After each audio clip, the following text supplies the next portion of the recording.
बाळकृष्ण अडवाणी. हो, तुम्ही कसं हाताळताय स्वतःच्या कुटुंबाला, तो एक परिवार आहे तुमचा. ते तुमचा अंतर्गत विषय, आम्हाला नाही देणं घेणं. पण तुम्ही पटेलांशी गुर्जरांशी मराठ्यांचं आंदोलन जोडलं आणि तुम्ही ते हाताळायच्या भूमिकेत निघाला.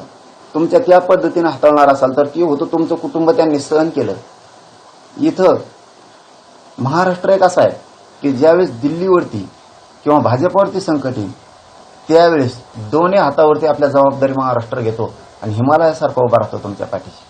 त्या महाराष्ट्रातल्या मराठीशी जर तुमची इतकी वाईट नियत असेल आंदोलन हाताळण्याची त्या पद्धतीने की तुम्ही तसं हातोळ म्हणजे हटू, म्हणजे ज्यांना कुणाला पंतप्रधान व्हायचंय त्यांना होऊ द्यायचं नाही, ज्यांना कुणाला पुढे जायचंय त्याला जाऊ द्यायचं नाही.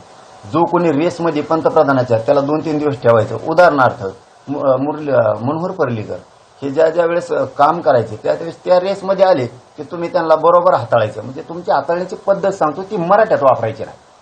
हो, तुम्ही मराठ्यात तिन्ही तळात कोणी ठेवणार नाही ना. मी तुम्हाला तिन्ही तळात अमित शहा साहेब त्या भानगडीत जर पडलात, गोडी गुलाबीने आरक्षणाचा प्रश्न मार्गी काढा. प्रत्येक वेळेस तुमची ती स्टाईल आहे ज्या पद्धतीत, जसं की योगी आदित्यनाथ साहेब ज्यावेळेस त्या फ्रंटला येत आहेत की आता हे पंतप्रधानाच्या लेवल जाणार, तुम्ही हाताळलं रिव्हर्स टाकलाच म्हणून समजायचं. ही जी तुमची पद्धत आहे हाताळण्याची स्वस्वार्थासाठी स्वतःचे लोक पायाखाली दाबवण्याची, ही इथं मराठीचं आंदोलनात चालत नसते. कारण इथं मनोज जारगे पठ्य आहे, हे लक्षात ठेवा तुम्ही. हीच पद्धत तुम्ही ज्या ज्या वेळेस पुढं पुढे जायचंय तुम्हाला त्या त्यावेळेस तुम्ही संपवता.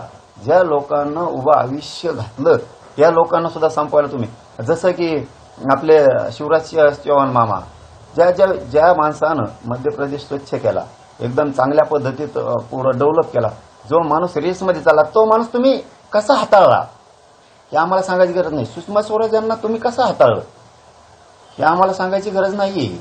ही तुमची हाताळण्याची पद्धत आम्हाला चांगली माहिती आहे. ज्यावेळेस नितीन गडकरी साहेब त्या स्टेजला जाणार आहे त्यावेळेस कसं हाताळायचं हे आम्हाला चांगलं माहिती. तुम्हाला तुमच्या स्वार्थासाठी तुम्ही ज्यानं तुम्हाला मोठं केलं त्याचं नाव न घेण्याऐवजी ज्यांनी तुमचा भाजपरूपी संसार मोठा केला, ज्यांनी योगदान दिलं त्याचं नाव तुमच्या तोंडातून चांगलं निघण्याऐवजी तुमचं दुसऱ्याचं निघतं की ज्यांनी तुम्हाला विरोध केलाय त्याला म्हणताय तुम्ही आम्ही त्यांच्या कणगोळीला धरून राजकारण शिकलोय. म्हणजे तुमची हाताळण्याची पद्धत दोघांची ही आम्हाला चांगली माहिती. तुम्ही माझ्या मराठीवर बोललात म्हणून मला तुमच्यावरती बोलायची वेळ आली. तुमची ही काम करण्याची पद्धत जी आहे ना हाताळण्याची, ही तुमच्यासाठी खूप घातक आहे. तुम्हाला दिसतंय ते बरं.